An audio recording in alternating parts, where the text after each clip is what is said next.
Actually ಇಲ್ಲಿದೆ ಚೆನ್ನಾಗಿದೆ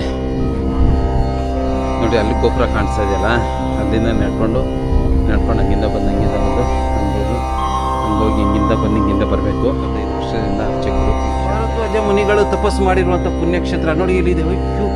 ladies and gentle guys, ನಮಸ್ಕಾರ. ನಾನು ಸುರೇಶ್ ಶೆಟ್ಟಿ. ನೀವು ನೋಡ್ತಾ ಇರೋದು ನಮಸ್ತೆ ಕೋಲಾರ. ನಮ್ಮ ಕೋಲಾರದಲ್ಲಿ ತುಂಬ ಪ್ರಸಿದ್ಧವಾದ ಸ್ಥಳಗಳಿದ್ದಾವೆ. ಅದನ್ನು ನಿಮ್ಮ ಮುಂದೆ ತೋರಿಸ್ಬೇಕು ಅಂತಲೇ ಈ ಒಂದು ಚಾನಲ್ ಮಾಡಿರೋದು. ಆದ್ದರಿಂದ ನೀವೆಲ್ಲ ಯಾರು ಕೋಲಾರನ ಇಷ್ಟಪಡ್ತಿರೋ, ಕೋಲಾರನ ನೋಡ್ತಿರೋ, ಅಥವಾ ಕೋಲಾರದಲ್ಲಿ ಇದ್ದೀರೋ, ಕೋಲಾರದ ಯಾವ ಊರಲ್ಲಿ ಇದ್ದೀರೋ, ದಯವಿಟ್ಟು ಕಮೆಂಟಲ್ಲಿ ತಿಳಿಸಿ ನಾನು ಈ ಊರನ್ನು ಅಂತ. ಯಾಕೆಂದರೆ ಕೋಲಾರದಲ್ಲಿ ನಾವು ಹುಟ್ಟಿದ್ದೀವಿ ಅಂದರೆ ಇದು ನನ್ನ ಸೌಭಾಗ್ಯನೇ ಅಂತ ನಾನು ಹೇಳ್ಬೋದು. ಯಾಕೆಂದರೆ ಈ ಸ್ಥಳ ತುಂಬ ಪವಿತ್ರವಾದ ತಪೋಭೂಮಿ. ಈ ಕೋಲಾರ ಅನ್ನೋದು ತಪೋಭೂಮಿ. ಇಲ್ಲಿನ ದೇವಾಲಯಗಳು ಪ್ರಪಂಚದಲ್ಲಿ ಎಲ್ಲೂ ಇಲ್ದಿರುವಂಥ ಇತಿಹಾಸ ಹೊಂದಿರುವಂಥ ಪ್ರಸಿದ್ಧ ದೇವಾಲಯಗಳು. ಮನ್ವಂತರ ಅಂತಾರಲ್ಲ, ಮನ್ವಂತರ ಅಂದರೆ ಇವಾಗ ನಡೀತಾ ಇರೋದು ಕಲಿಯುಗ. ಇದಕ್ಕಿಂತ ಮುಂಚೆ ತ್ರೇತಾಯುಗ, ದ್ವಾಪರಯುಗ, ಸತ್ಯುಗ, ಅದಕ್ಕಿಂತ ಮುಂಚೆ ಇದನ್ನು ಮನ್ವಂತರ ಅಂತಾರೆ ಕರೀತಾರೆ. ಒಂದೊಂದು ಮನ್ವಂತರದಲ್ಲಿ ಆ ಮನ್ವಂತರದ ಕಥೆಗಳನ್ನು ಸಹ ನಮ್ಮ ಕೋಲಾರದಲ್ಲಿ ಸಿಗ್ತವಾದ್ರಿಂದ ಈ ಒಂದು ತಪೋಭೂಮಿಗೆ ನಿಮ್ಮೆಲ್ಲರಿಗೂ ಪ್ರೀತಿಯ ಸ್ವಾಗತ. ಇವತ್ತು ನಾನು ನಿಮ್ಮನ್ನು ಕರ್ಕೊಂಡು ಹೋಗ್ತಾ ಇರೋದು ಮುಕ್ತೇಶ್ವರ ದೇವಸ್ಥಾನ. ಮುಕ್ತೇಶ್ವರ ದೇವಸ್ಥಾನ ಇರೋದು ಚಿಂತಾಮಣಿಗೆ ಹತ್ರ. ಇಲ್ಲಿ ನೀವು ಚಿಂತಾಮಣಿಯಿಂದ ಬಸ್ ಹಿಡ್ಕೊಬೋದು. ಎಲ್ಲಿಗೆ ಅಂದರೆ ಇದು ಯಗುಕೋಟ ರೋಡು. ಆಮೇಲೆ ಇಲ್ಲಿ ತುಂಬ ಪ್ರಸಿದ್ಧವಾದದ್ದು ಮುರುಗ್ಮಲ ಅಂತ ಒಂದು ಹಳ್ಳಿ ಇದೆ. ಇಲ್ಲಿಂದ 1 ಕಿಲೋಮೀಟರ್ ಅಷ್ಟು ದೂರದಲ್ಲಿ ಇದೆ. ಮುರುಗ್ಮಲ ಆದಮೇಲೆ ಮುಕ್ತೇಶ್ವರ ಬರೋದಂತೂ. ಮುರುಗ್ಮಲದಲ್ಲೂ ಒಂದು ವೆಂಕಟರಮಣ ಸ್ವಾಮಿ ದೇವಸ್ಥಾನ ಇದೆ. ಅದ್ರ ವಿಡಿಯೋನು ನಿಮ್ಮ ಮುಂದೆ ತೊಗೊಂಬರ್ತೀನಿ. ಇವತ್ತು ಮುಕ್ತೇಶ್ವರ ದೇವಸ್ಥಾನಕ್ಕೆ ಹೋಗೋಣ. ಈ ಮುಕ್ತೇಶ್ವರ ದೇವಸ್ಥಾನ ಮಾಡಿರುವಂಥ ಋಷಿ ಭರದ್ವಾಜರು. ಆ ಭರದ್ವಾಜರ ಇಲ್ಲಿ ಕುಳಿತು ತಪಸ್ಸು ಮಾಡಿರುವಂಥ ತಪೋಭೂಮಿಗೆ ನಿಮ್ಮೆಲ್ಲರಿಗೂ ಪ್ರೀತಿ. ಆ ಕಡೆಯಿಂದ ಸುತ್ತಾಕೊಂಡು ಅಲ್ಲಿಂದ ಬರಬೇಕು. ಆದರೆ ಇವರು ಪ್ಲ್ಯಾನ್ ಮಾಡ್ತಾಯಿದ್ರು ಹಿಂಗೆ ಶಾರ್ಟ್ಕಟ್ಟಲ್ಲಿ ಹೋಗೋಣ ಅಂತ. ಇಲ್ಲಿ ಬನ್ನಿರಿ ಇಲ್ಲಿಂದ ಶಾರ್ಟ್ಕಟ್ಟಲ್ಲಿ ಹೋಗ್ತಾ ಇದ್ದೀವಿ. ಮಳೆಗಾಲದಲ್ಲಿ ಚೆನ್ನಾಗಿರುತ್ತೆ ನಾನು ನೋಡೋಕ್ಕಲ್ವಾ.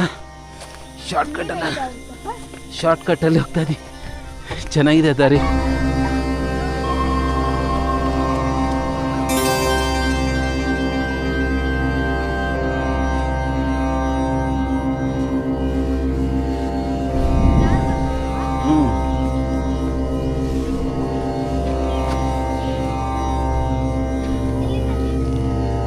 ಸಖತ್ತಾಗಿದೆ, ಚೆನ್ನಾಗಿದೆ ಆ್ಯಕ್ಚುಲಿ.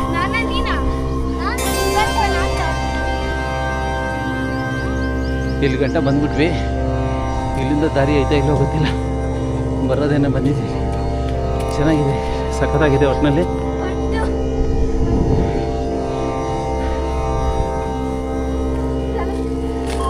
ಐತೆ ದಾರಿ ಐತೆ.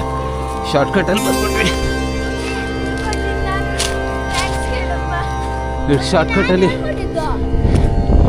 ಶಾರ್ಟ್ಕಟ್ಟಲ್ಲಿ ಬಂದ್ವಿ. ಇಲ್ಲಿಂದ ಇಲ್ಲಿಂದ ಬರೋಕ್ಕೆ ಈಸಿ ಆಯಿತು. ಹೀಗಿದೆ ಇವಾಗ. ಇದಕ್ಕೆ ಮೇಲೆ ಹೋಗೋ ದಾರಿ ಇಲ್ಲಿದೆ. ಚೆನ್ನಾಗಿದೆ. ಇಲ್ಲಿಂದ ದೇವಸ್ಥಾನಕ್ಕೆ ಹೋಗೋಕ್ಕೆ ಮೇಲಕ್ಕೆ ನಡ್ಕೊಂಬಂದ್ರೆ ಕಷ್ಟ ಆಗ್ತದೆ ಆ್ಯಕ್ಚುಲಿ.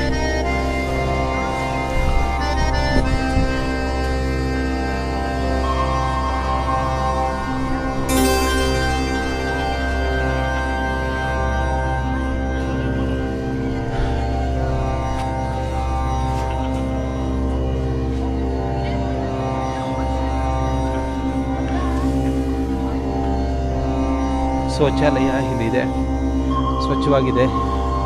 ಪರಿಸರ ತುಂಬ ಅದ್ಭುತವಾಗಿ ಚೆನ್ನಾಗಿದೆ. ಬೆಟ್ಟದ ಮೇಲಿರುವಂಥದ್ದು. ಇಲ್ಲಿ ಚಪ್ಪಲಿಗಳು ಬಿಡುವ ಸ್ಥಳ ಮೇಲೆ ಇಲ್ಲಿ ಪ್ರಸಾದವನ್ನು ಕೊಡ್ತಾರೆ ನಿಮಗೆ. ಇಲ್ಲಿ ನೀರಿಗೆ ಎಲ್ಲ ವ್ಯವಸ್ಥೆ ಮಾಡಿದ್ದಾರೆ. ಶೌಚಾಲಯ ಈ ಕಡೆ ಶೌಚಾಲಯ ಇದೆ.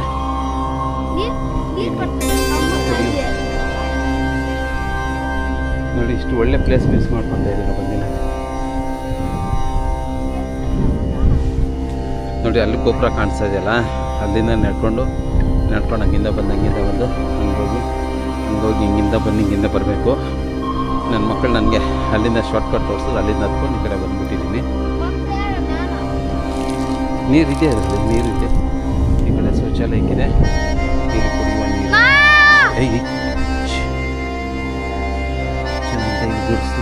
ಇಲ್ಲಿ ಕುತ್ಕೊಂಡು ಪ್ರಸಾದ ತಿನ್ನೋರಿಗೆ ಜಾಗ.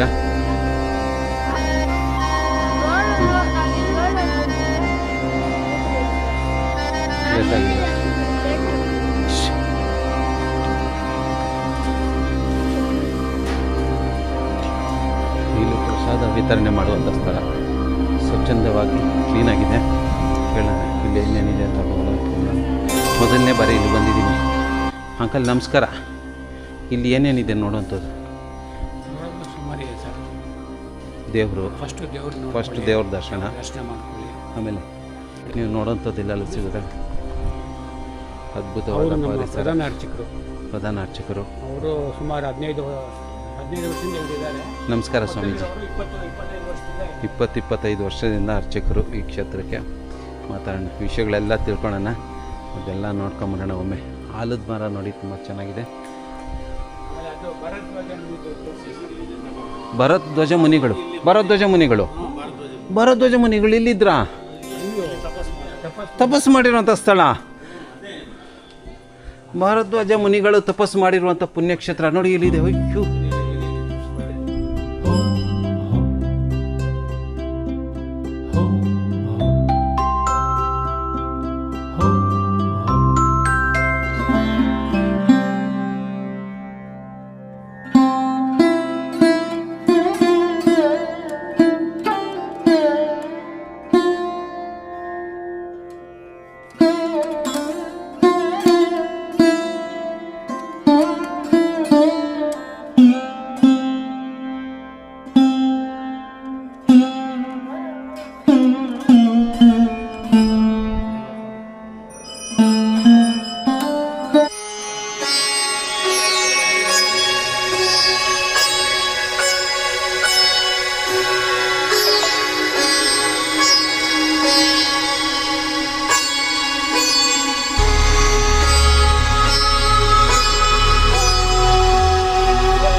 ಅದ್ಭುತವಾಗಿದೆ. ಈ ದೇವಸ್ಥಾನದೊಳಗಡೆ ಬರ್ತಾನೆ ದ್ವಾರ ಬಾಗಿಲು ನೋಡೋದು ಒಂದು ಅದ್ಭುತ. ಈ ಬಾಗಿಲ ಎಷ್ಟು ಚೆನ್ನಾಗಿದೆ ಅಂದರೆ, ಇನ್ನು ಇಲ್ಲಿನ ಇತಿಹಾಸ, ಈ ದೇವಾಲಯದ ಮಹಿಮೆ, ಈ ಸ್ಥಳ ಪರಂಪರೆ ಇನ್ನೆಷ್ಟು ಅದ್ಭುತವಾಗಿರಬೇಕು. ಅದೇ ಒಂದು ಕುತೂಹಲ ನನಗೆ. ಬೀಗಗಳು, ಇದಕ್ಕೆ ಲಾಕುಗಳು ನೋಡಿ ಎಷ್ಟು ಚೆನ್ನಾಗಿದೆ. ಬಾಗಿಲು ಎಷ್ಟು ದೊಡ್ಡದಾಗಿದೆ. ರಾಜ ಮಹಾರಾಜರ ಕಾಲದ ದೇವಸ್ಥಾನದ ಥರ ಕಾಣಿಸ್ತಾ ಇರುವಂಥ ಒಂದು ಬಾಗಿಲು. ಮತ್ತು ನಾನು ತುಂಬ ದಿನಗಳಿಂದ ಕೇಳ್ತಾ ಇದ್ದೆ, ಮುಕ್ತೇಶ್ವರ ದೇವಸ್ಥಾನ ಇದೆ ಚಿಂತಾಮಣಿಯಿಂದ ಆಚೆಗೆ ಹೋದರೆ ಭಾಳ ಚೆನ್ನಾಗಿದೆ ಅಂತ. ಇವತ್ತು ನನಗೆ ಇಲ್ಲಿ ಬಂದು ಇಲ್ಲಿ ನೋಡ್ತಾ ಇದ್ದರೆ ಧನ್ಯ ಆಗ್ತಾಯಿದೆ ಜೀವ. ಅಷ್ಟು ಚೆನ್ನಾಗಿದೆ ಈ ಒಂದು ಸ್ಥಳ. ಈ ಸ್ಥಳಕ್ಕೆ ಮಹಿಮೆ, ಈ ಸ್ಥಳ ಮಹಿಮೆ. ನಾವು ಯಾವುದೇ ದೇವಸ್ಥಾನಕ್ಕೆ ಹೋದ್ರೂ ದೇವರ ದರ್ಶನ ಮುಖ್ಯ ಅಲ್ಲ, ಆ ಸ್ಥಳದ ಮಹಿಮೆ, ಆ ಪರಂಪರೆ ತಿಳ್ಕೊಬೇಕು. ಈ ದೇವಾಲಯ ಯಾಕೆ ಇಲ್ಲಿ ಬಂದಿದೆ, ಇಲ್ಲಿನ ಇತಿಹಾಸ ಏನು, ಇಲ್ಲಿನ ಚರಿತ್ರೆ ಏನು, ಈ ಗತವೈಭವನ ತಿಳ್ಕೊಂಡು ಇಲ್ಲಿ ಬಂದು ನಾವು ದೇವರ ದರ್ಶನ ಮಾಡಿಕೊಂಡಾಗ ನಮಗೆ ಆನಂದದ ಅನುಭೂತಿ ಆಗ್ತದೆ. ಅರ್ಚಕರೇ ನಮಸ್ಕಾರ. ಭಾಳ ಚೆನ್ನಾಗಿರುವಂಥ ಶ್ರೀಮಂತವಾದ ದೇವಸ್ಥಾನ ಅಂತ ನಮಗೆ ಕಾಣಿಸ್ತಾ ಇದೆ. ಇದ್ರ ಹಿನ್ನೆಲೆ, ದೇವಸ್ಥಾನದ ಹಿನ್ನೆಲೆ ಏನು ಸ್ವಾಮಿ? ಶ್ರೀ ಗುರುಭ್ಯೋ ನಮಃ. ಗುರು ಬ್ರಹ್ಮ ಗುರು ವಿಷ್ಣು ಗುರುದೇವೋ ಮಹೇಶ್ವರ ಗುರು ಸಾಕ್ಷಾತ್ ಪರಬ್ರಹ್ಮ ತಸ್ಮೈ ಶ್ರೀ ಗುರುವೇ ನಮಃ ಅಂತಾರೆ. ಗುರುವೇ ಅಂದರೆ ಗುರುಗಳಿಂದ ಸ್ಥಾಪನೆಯಾಗಿರ್ತಕ್ಕಂಥ ದೇವಸ್ಥಾನ. ಅಂದರೆ ಗುರುಗಳಂದರೆ ಭಾರದ್ವಾಜ ಮಹಾಮಹಿಗಳು. ಈ ಕ್ಷೇತ್ರದ ಅಭಿವೃದ್ಧಿಗೋಸ್ಕರ ಇದೇ ಕ್ಷೇತ್ರದಲ್ಲಿ 9 ಜನ ಇವರು ಋಷಿಗಳು ತಪಸ್ಸು ಮಾಡಿ ಅವರ ಒಂದು ಲೋಕ ಕಲ್ಯಾಣಾರ್ಥಕವಾಗಿ ಈ ದೇವಾಲಯವನ್ನು ನಿರ್ಮಾಣ ಮಾಡಿರೋದಕ್ಕೆ ಸಂಕಲ್ಪ ತಗೊಂಡಿರ್ತಕ್ಕಂಥವರು, ಈ ಕ್ಷೇತ್ರವನ್ನು ಅಭಿವೃದ್ಧಿ ಮಾಡಿರ್ತಕ್ಕಂಥವರು, ಆ 9 ಜನ ಋಷಿಗಳಲ್ಲಿ ಒಬ್ಬರಾಗಿರ್ತಕ್ಕಂಥವರು ಭಾರದ್ವಾಜ ಮಹಾಮಹಿಗಳು. ಈ 9 ಋಷಿಗಳು ಅಂದರೆ 9 ಋಷಿಗಳಲ್ಲಿ 9 ಜನ ಋತ್ವಿಕ್ ಅಂತ ಕರೀತಾರೆ. ಅಂದರೆ ಋಷಿಗಳು. ಅವರಲ್ಲಿ ಮೂಲಕರ್ತರು ಮುಖ್ಯವಾಗಿರ್ತಕ್ಕಂಥವರು ಭಾರದ್ವಾಜ ಮಹಾಮಹಿಗಳು. ಅವರ ಲೋಕ ಕಲ್ಯಾಣಾರ್ಥಕವಾಗಿ ಮಾಡಿರ್ತಕ್ಕಂಥ ಈ ಒಂದು ಶಾಶ್ವತವಾಗಿರ್ತಕ್ಕಂಥ ಆಜೀವ ಶಾಶ್ವತವಾಗಿರ್ತಕ್ಕಂಥ ಸನ್ನಿಧಾನ, ಅವರ ಒಂದು ಕ್ಷೇತ್ರದ ಒಂದು ಪಾಲನೆ ಅವತ್ತಿಂದ ಬಂದಿರತಕ್ಕಂಥದ್ದು. ಇದು 2 ರಿಂದ 5,000 ವರ್ಷಗಳ ಇತಿಹಾಸ. ಆಗ ದ್ವಾಪರ ಯುಗ ಅಂದರೆ ಪಾಂಡವರ ವನವಾಸ ನಡೀತಾ ಇತ್ತು. ಇವಾಗ ತ್ರೇತಾಯುಗ ದ್ವಾಪರ ಯುಗ ಅಂತ ಕರೀತಾರೆ. ತ್ರೇತ್ರ ನಮ್ಮ ಹಿಂದೂ ಸಂಪ್ರದಾಯದಲ್ಲಿ ರಾಮಾಯಣ ಮಹಾಭಾರತ ಯಾವ ಥರನೋ ಅದೇ ರೀತಿಯಾಗಿ 2 ಕಾಲಗಳು, 3 ಕಾಲಗಳು, ಕಲಿಯುಗ, ತ್ರೇತಾಯುಗ, ಕಲಿಯುಗ, ದ್ವಾಪರ ಯುಗ ಅಂತ ಕರೀತಾರೆ. ಆವಾಗ ದ್ವಾಪರ ಯುಗ ನಡೀತಾ ಇತ್ತು. ದ್ವಾಪರ ಯುಗದಲ್ಲಿ ಪಾಂಡವರ ವನವಾಸ ನಡೆದಿರ್ತಕ್ಕಂಥ ಕ್ಷೇತ್ರ, ಈ ಮರುಗಮಲ್ಲ ಸುತ್ತಮುತ್ತಲ ಗ್ರಾಮಗಳಲ್ಲಿ ಕೂಡ ಪಾಂಡವರ ವನವಾಸ ಮಾಡಿರ್ತಕ್ಕಂಥದ್ದು. ಅದೇ ಟೈಮಲ್ಲಿ ಭಾರದ್ವಾಜ ಮಹಾಮನಿಗಳು ಇದೇ ಪರ್ವತದಲ್ಲಿ, ಈ ಬೆಟ್ಟದಲ್ಲಿ ತಪಸ್ಸು ಮಾಡ್ತಾಯಿದ್ರು. ಆವಾಗ ಲೋಕ ಕಲ್ಯಾಣಾರ್ಥಕವಾಗಿ ಈ ಕ್ಷೇತ್ರವನ್ನು ಅಭಿವೃದ್ಧಿ ಮಾಡಬೇಕು ಅಂತ ಅವ್ರಿಗೊಂದು ನಿದರ್ಶನವಾಯಿತು. ಇಲ್ಲಿ ಈಶ್ವರ ಪಾರ್ವತಿ ಇದ್ದಾರೆ, ಇದೇ ಬೆಟ್ಟದಲ್ಲಿ ನೆಲೆಸಿದ್ದಾರೆ ಅಂದ್ಬಿಟ್ಟಿದೆ. ಒಂದು ಇದರ ಮೇಲೆ ಅನುಭೂತಿ, ಒಂದು ನಂಬಿಕೆ ಮೇಲೆ, ಒಂದು ಅನುಭೂತಿ ಮೇಲೆ ಈ ಕ್ಷೇತ್ರವನ್ನು ನಿರ್ಮಾಣ ಮಾಡಿದ್ರೆ ಸುತ್ತಮುತ್ತ ಜನಗಳೆಲ್ಲ, ಪ್ರಪಂಚದಲ್ಲಿ ಕೂಡ ಎಲ್ಲರೂ ಕೂಡ ಒಳ್ಳೆಯ ರೀತಿಯಾಗಿರ್ತಕ್ಕಂಥ ಜನಗಳು ಮುಂದೆ ಬರ್ತಾರೆ. ಎಲ್ಲ ರೀತಿಯಲ್ಲೂ ಅವರಿಗೆ ಟೈಮ್ ಸರಿಯಾಗಿ ಮಳೆ ಬೆಳೆ, ರೈತರಿಗೆ ಒಳ್ಳೆಯ ರೀತಿಯಾಗಿರ್ತಕ್ಕಂಥ ಬೆಳೆ, ಜನಗಳಲ್ಲಿ ಆರೋಗ್ಯ ಭಾಗ್ಯಗಳು ಎಲ್ಲ ಇರುತ್ತೆ ಅಂದ್ಬಿಟ್ಟಿದೆ.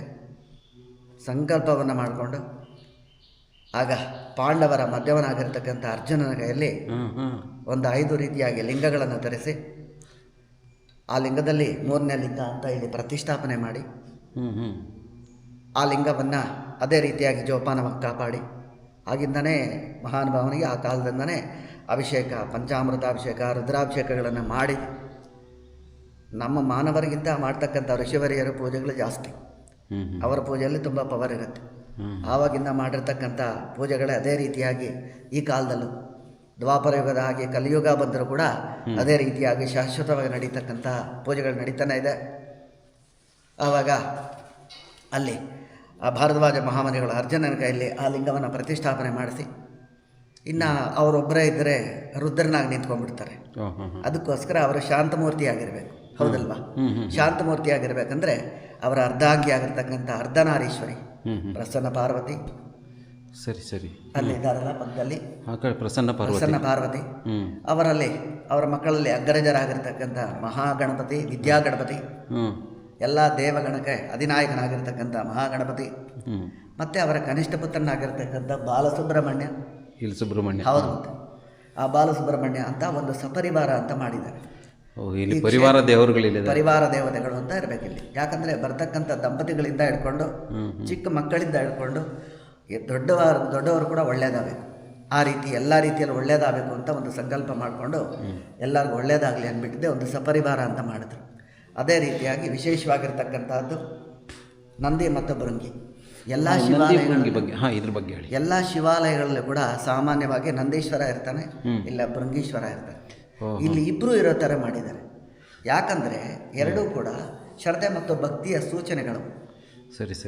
ಯಾರ ಶ್ರದ್ಧಾ, ಇಲ್ಲಿ ಬರ್ತಕ್ಕಂಥ ಯಾರೇ ಭಕ್ತಾದಿಗಳಾಗಿರ್ಬೋದು, ಶ್ರದ್ಧಾ ಭಕ್ತಿಯಿಂದ ಧ್ಯಾನ ಮಾಡಿದ್ರೆ, ಪೂಜೆ ಮಾಡಿದ್ರೆ, ಪ್ರಾರ್ಥನೆ ಮಾಡಿದ್ರೆ ಅವರಿಗೆ ಮುಕ್ತಿ ಸಿಗಬೇಕು ಅಂತ ಅವ್ರಿಗೊಂದು ನಾಮಕರಣ ಮಾಡಿದ್ರು, ಮುಕ್ತೀಶ್ವರ ಅಂತ. ಸರಿ ಜನಗಳ ಮುಕ್ತಿ ಸಿಕ್ಲಿ ಅನ್ನೋ ಉದ್ದೇಶದಿಂದ ಅಂತಕ್ಕಂಥ ಒಂದು ಭಾರದ್ವಾಜ ಮಹಾಮನಿಗಳು ನೋಡ್ಬಿಟ್ಟು ಅವರಿಗೊಂದು ನಾಮಕರಣ ಮಾಡಿದ್ರು. ಅವತ್ತಿಂದ ಮುಕ್ತೀಶ್ವರ ಅಂತ ಪ್ರಸಿದ್ಧಿಯಾಗಿರ್ತಕ್ಕಂಥದ್ದು. ಇಲ್ಲಿ ಬಂದು ದರ್ಶನ ಮಾಡ್ಕೊಂಡ್ರೆ ಮುಕ್ತಿ ಸಿಗೋದು ಪಕ್ಕ ಭಕ್ತಿಯಿಂದ. ಒಂದನೇದೇನಪ್ಪ ಅಂದರೆ ಭಾರದ್ವಾಜ ಮಹಾಮನಿಗಳು ಮಾಡಿರ್ತಕ್ಕಂಥ ಕ್ಷೇತ್ರ ಆಗಿರೋದಕ್ಕೋಸ್ಕರ ಭಾರದ್ವಾಜ ಗೋತ್ರದವರೇ ಬಂದರೂ ಕೂಡ ಅವ್ರಿಗೆ ಇನ್ನೂ ವಿಪರೀತವಾಗಿರ್ತಕ್ಕಂಥ ಅಲ್ಲಿ ಪಾಸಿಟಿವ್ ಎನರ್ಜಿ ಜಾಸ್ತಿ ಇರುತ್ತೆ. ಅವ್ರದ್ದೇ ಆಗಿರತಕ್ಕಂಥ ಅವ್ರು ಏನು ಅಂದ್ಕೊಂಡ್ರು ಕೂಡ ಅದು ನಡೀತಕ್ಕಂಥದ್ದು. ಅವರೇನೇ ಸಂಕಲ್ಪ ತಗೊಂಡು ಬಂದರೂ ಕೂಡ ಪರಿಹಾರ ಆಗ್ತಕ್ಕಂಥದ್ದು. ಏನೇ ಸಂಕಲ್ಪ ಆಗಿರ್ಬೋದು, ಹಣಕಾಸು ಸಮಸ್ಯೆ, ಮದುವೆ ಸಮಸ್ಯೆ, ಆರೋಗ್ಯ ಸಮಸ್ಯೆ, ಜಮೀನು ಸಮಸ್ಯೆ, ಏನೇ ಆಗಿರ್ಬೋದು, ಎಲ್ಲರಿಗೂ ಕೂಡ ಒಳ್ಳೆಯದಾಗ್ತಕ್ಕಂಥ ಒಂದು ಕ್ಷೇತ್ರ ಭಾರದ್ವಾಜ ಕ್ಷೇತ್ರ. ಅದರಲ್ಲಿ ಇನ್ನೊಂದು ರೀತಿಯಾಗಿ ಆ ತರಿಸಿರ್ತಕ್ಕಂಥ 5 ಲಿಂಗಗಳಲ್ಲಿ ಇದು ಅದನ್ನೇ ಕೇಳಬೇಕು ಅಂತ ಇದೆ ನಿಮಗೆ. 5 ಲಿಂಗಗಳಲ್ಲಿ ಇದು ಕೂಡ ಪವಿತ್ರವಾಗಿರ್ತಕ್ಕಂಥ ಲಿಂಗ ಮುಕ್ತೀಶ್ವರ ಅಂತ ನಾಮಕರಣ ಮಾಡಿದ್ದಾರೆ. ಇವಾಗ ನಮಗೆ ಲಿಂಗಗಳಲ್ಲಿ 2 ಥರ ಬರುತ್ತೆ. ಒಂದು ಸೋಮ ಸೂಕ್ತ ಮತ್ತು ಬ್ರಹ್ಮ ಸೂಕ್ತ ಅಂತ ಕರೀತಾರೆ.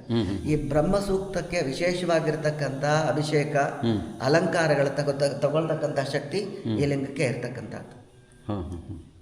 ಮಿಕ್ಕ ಈ ಕೆಲವು ಲಿಂಗಗಳಲ್ಲಿ ಬರೀ ಸೋಮ ಸೂಕ್ತ ಲಿಂಗ ಅಂತ ಇರುತ್ತೆ. ಇದು ಹೌದು, ಮತ್ತೆ ಇದು ದೇವರ ಒಂದು ಇದರಿಂದ ಬಂದಿರತಕ್ಕಂಥದ್ದಕ್ಕೋಸ್ಕರ ಇದಕ್ಕೆ ಬ್ರಹ್ಮ ಸೂಕ್ತ, ಬ್ರಹ್ಮಲಿಖಿತ್ವ ಅಂತ ಅದರಲ್ಲಿ ಬರುತ್ತೆ. ಹೌದು, ಅದಕ್ಕೋಸ್ಕರ ಇದಕ್ಕೆ ವಿಶೇಷವಾಗಿರ್ತಕ್ಕಂಥ ಒಂದು ಪವರ್ ಅಂದರೆ ಒಂದು ಶಕ್ತಿ, ಒಂದು ಪ್ರಭಾವ, ಮಹತ್ವ ಅಂತಕ್ಕಂಥದ್ದು ಈ ಲಿಂಗದಲ್ಲಿದೆ. ಸಹಜವಾಗಿ ಅದರೊಳಗಡೆ ಶಕ್ತಿ ಇರುತ್ತೆ. ಹೌದು, ಇರುತ್ತೆ. ಅದಕ್ಕೋಸ್ಕರ ಸೋಮಸೂಕ್ತ ಅಂತ ಕರೀತಾರೆ. ಸಾರಿ, ಬ್ರಹ್ಮಸೂಕ್ತ ಅಂತ ಕರೀತಾರೆ. ಬ್ರಹ್ಮಸೂಕ್ತ. ಅದಕ್ಕೋಸ್ಕರ ಈ ಲಿಂಗಕ್ಕೆ ವಿಶೇಷವಾಗಿರ್ತಕ್ಕಂಥ ಪೂಜೆಗಳು ಮಾಡ್ಬೋದು. ಬೇರೆ ಕಡೆ ಇರ್ತಕ್ಕಂಥ ಸೋಮಸೂಕ್ತ ಲಿಂಗಗಳಲ್ಲಿ ಅಷ್ಟು ಪೂಜೆಗಳು ತಗೊಳ್ಳೋದಕ್ಕಾಗೋದಿಲ್ಲ. ಬರೀ ಲಿಂಗ ಇರುತ್ತೆ, ನಮಸ್ಕಾರ ಮಾಡ್ತಾ ಇರ್ತಾರೆ, ಹೋಗ್ತಾ ಇರ್ತಾರೆ. ಇಲ್ಲಿ ವಿಶೇಷವಾಗಿರ್ತಕ್ಕಂಥ ಪೂಜೆಗಳು ಏನೇನು ರೀತಿಯಾಗಿ ನೀನು ಪೂಜೆ ಮಾಡ್ತೀಯೋ, ಅಭಿಷೇಕ ಪ್ರಿಯ, ಅಲಂಕಾರ ಪ್ರಿಯ, ಸರಿ ಸರಿ ಅಂತ ಎಲ್ಲ ಕೂಡ ಯಜ್ಞ ಕರೆಸ್ಕೊಳ್ತಕ್ಕಂಥದ್ದು ಬ್ರಹ್ಮಸೂಕ್ತ ಲಿಂಗ. ನಿಜ. ಒಂದು ನಾನು ಕೇಳಿದೆ, ಈಶ್ವರನಿಗೆ ಅಭಿಷೇಕ ಪ್ರಿಯ, ಅಲಂಕಾರ ಪ್ರಿಯ ಅಂತ ಬರೋದು, ಅವನಿಗೆ ವಿಭೂತಿ ಪ್ರಿಯ ಅಂತಾನೆ ಕರೀತಾರೆ. ವಿಭೂತಿ ಭಸ್ಮ ಪ್ರಿಯ ಕೂಡ ಅಭಿಷೇಕ, ಭಸ್ಮಾಭಿಷೇಕ ಮಾಡ್ತೀವಲ್ಲ, ಹೌದೌದು. ಅದಕ್ಕೋಸ್ಕರ ಭಸ್ಮಾಭಿಷೇಕ ಕೂಡ ಅಯ್ಯಪ್ಪನಿಗೆ ಆಗಿರ್ತಕ್ಕಂಥದ್ದು. ಸಾಮಾನ್ಯವಾಗಿ ಈಶ್ವರನಿಗೆ ಭಸ್ಮಧಾರಣೆ ಅಯ್ಯಪ್ಪನ ಹೇಳ್ಬೇಕಾದ್ರೆ ಸ್ಮಶಾನವಾಸಿ, ರುದ್ರ ಅಂದ್ರೆ ಮುಗೀತಲ್ಲ, ಸ್ಮಶಾನವಾಸಿ ಅಂತ ಕರೀತಾರೆ ಅಯ್ಯಪ್ಪನ. ಸ್ಮಶಾನವಾಸ ಅಂದ್ರೆ ಅಯ್ಯಪ್ಪನಿಗೆ ಆಭರಣ ಯಾವುದು? ಹಾವು. ಹೌದು. ಅವ್ರಿಗೆ ಇರ್ತಕ್ಕಂಥ ವಸ್ತ್ರ ಯಾವುದು? ಚರ್ಮ. ಇದೇ ರೀತಿಯಾಗಿರ್ತಕ್ಕಂಥ ಅವ್ರದ್ದು ಇರ್ತಕ್ಕಂಥ ಇದು, ಅವ್ರು ಯಾವಾಗಲೂ ಅಷ್ಟೇ ಅಲ್ಲೇ ತಾನೇ ಅವ್ರು ವಾಸ ಮಾಡ್ತಕ್ಕಂಥದ್ದು. ಅದಕ್ಕೋಸ್ಕರ ಅವ್ರನ್ನ ಮಹಾರುದ್ರ ಆ 2 ವಾಹನಗಳಲ್ಲಿ. ಅದೇ ರೀತಿಯಾಗಿ ಇನ್ನು ವಿಶೇಷವಾಗಿರ್ತಕ್ಕಂಥದ್ದು ದೇವಸ್ಥಾನದ ಮುಂಭಾಗದಲ್ಲಿ ಸ್ವಲ್ಪ ಎಡಕ್ಕೆ ಔದಂಬರ ವೃಕ್ಷ ಅಂತ ಇದೆ. ಔದಂಬರ ವೃಕ್ಷ ಅಂದರೆ ಅದರಲ್ಲಿ ತ್ರಿಮೂರ್ತಿಗಳ ಸಂಕೇತ. ತ್ರಿಮೂರ್ತಿಗಳು ಯಾರು? ಬ್ರಹ್ಮ, ವಿಷ್ಣು, ಮಹೇಶ್ವರರು ಇರ್ತಾರೆ ಅಂತ ತ್ರಿಮೂರ್ತಿಗಳ ಸಂಕೇತ.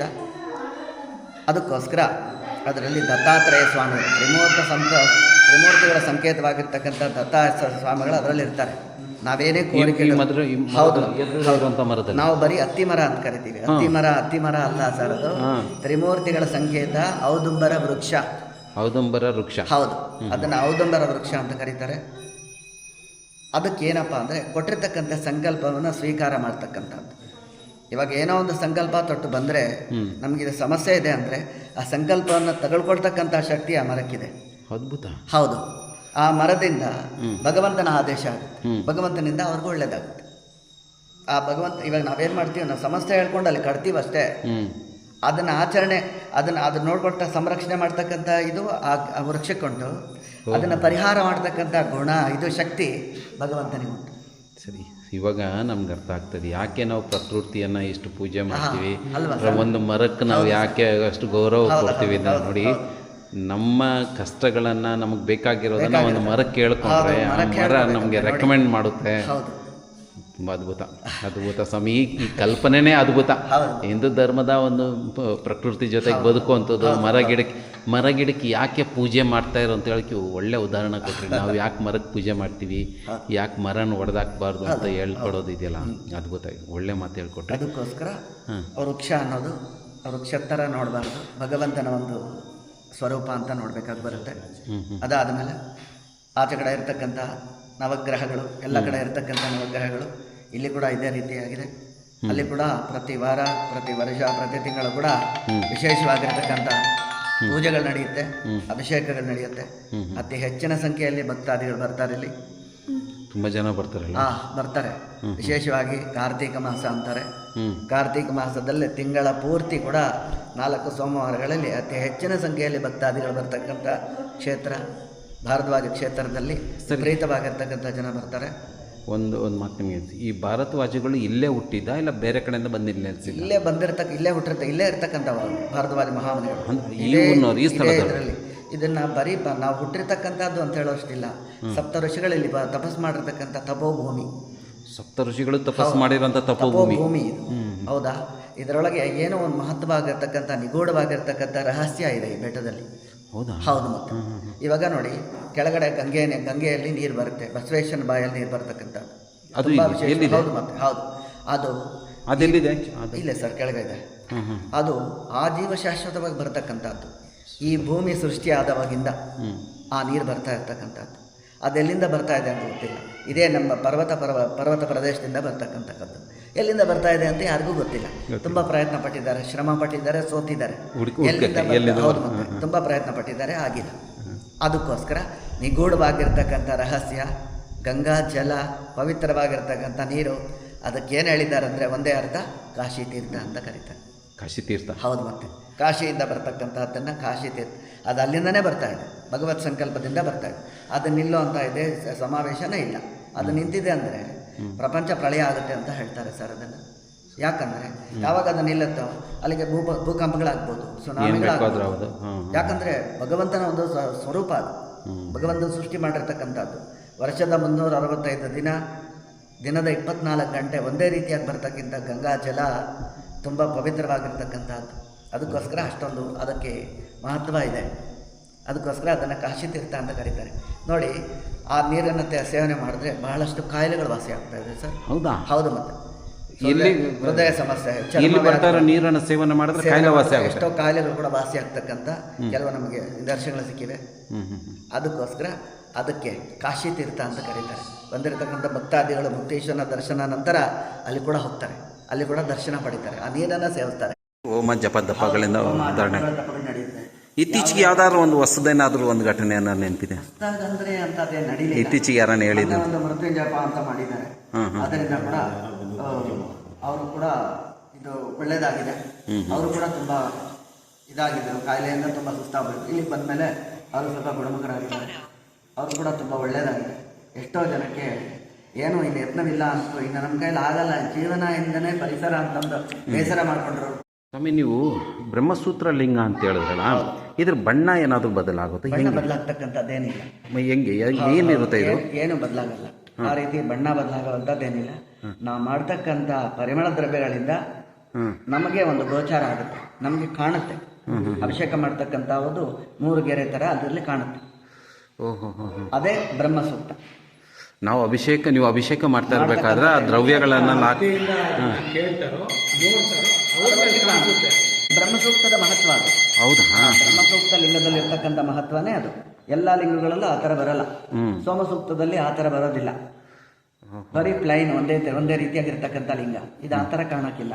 ಇದರಲ್ಲಿ ಲಿಖಿತ್ವ ಅಂತಕ್ಕಂಥ ಬ್ರಹ್ಮಲಿಖಿತ್ವ ಅಂತ ಬರುತ್ತೆ. ಬ್ರಹ್ಮಸೂಕ್ತಕ್ಕೆ ಬ್ರಹ್ಮಲಿಖಿತ್ವ ಅಂತ ಬರುತ್ತೆ. ಅದಕ್ಕೋಸ್ಕರ ನಾವು ಮಾಡ್ತಕ್ಕಂಥ ಅಭಿಷೇಕ ಟೈಮಲ್ಲಿ ಅದು ಕಾಣುತ್ತೆ. ಪ್ರತಿಯೊಬ್ಬ ಭಕ್ತಾದಿಗಳು ಅದನ್ನು ಗೋಚಾರ ಮಾಡಿಕೊಂಡು ಅದನ್ನು ನೋಡಿ ಸಂತೋಷ ಪಡ್ತಕ್ಕಂಥದ್ದು. ಮನಸ್ಸು ತುಂಬ ಭಗವಂತನ ಧ್ಯಾನ ಈ ದೇವಸ್ಥಾನದಲ್ಲಿ ಆ ಗೋಚರಣೆ ಆಗುತ್ತೆ. ಹೌದು, ಆಗುತ್ತೆ. ಅದ್ಭುತ. ಅದು ತುಂಬಾ ವಿಶೇಷವಾಗಿರ್ತಕ್ಕಂಥದ್ದು. ಮತ್ತೆ ನಿಮ್ಗೆ ಹೇಳಿದಂಗೆ ನಂದಿ ಭೃಂಗಿ ಅಂತ ಹೇಳಿದ್ನಲ್ಲ, ಅದೇ ರೀತಿ ಕೂಡ ಶ್ರದ್ಧಾಭಕ್ತಿ ಸಂಕೇತ. ಮತ್ತೆ ನಮ್ಗೆ ಹಿಂದೂ ಸಂಪ್ರದಾಯದಲ್ಲಿ 2 ಥರ ಕಾಲಗಳು, ಒಂದು ಉತ್ತರಾಯಣ ಪುಣ್ಯಕಾಲ ಮತ್ತು ದಕ್ಷಿಣಾಯನ ಪುಣ್ಯಕಾಲ ಅಂತ. ಒಂದೊಂದು ವಾಹನವನ್ನ 6 ತಿಂಗಳಿಗೆ ಒಂದೊಂದು ವಾಹನವನ್ನ ಹತ್ತಿ ಭಗವಂತ ಸಂಚಾರ ಮಾಡ್ತಾರೆ ಅಂತ ಕೂಡ ಹೇಳ್ತಾರೆ. ಆ 2 ವಾಹನಗಳಲ್ಲಿ. ಧನ್ಯವಾದಗಳು ಸ್ವಾಮಿ, ಭಾಳ ಚೆನ್ನಾಗಿ ಹೇಳ್ಕೊಟ್ರಿ. ಧನ್ಯವಾದಗಳು.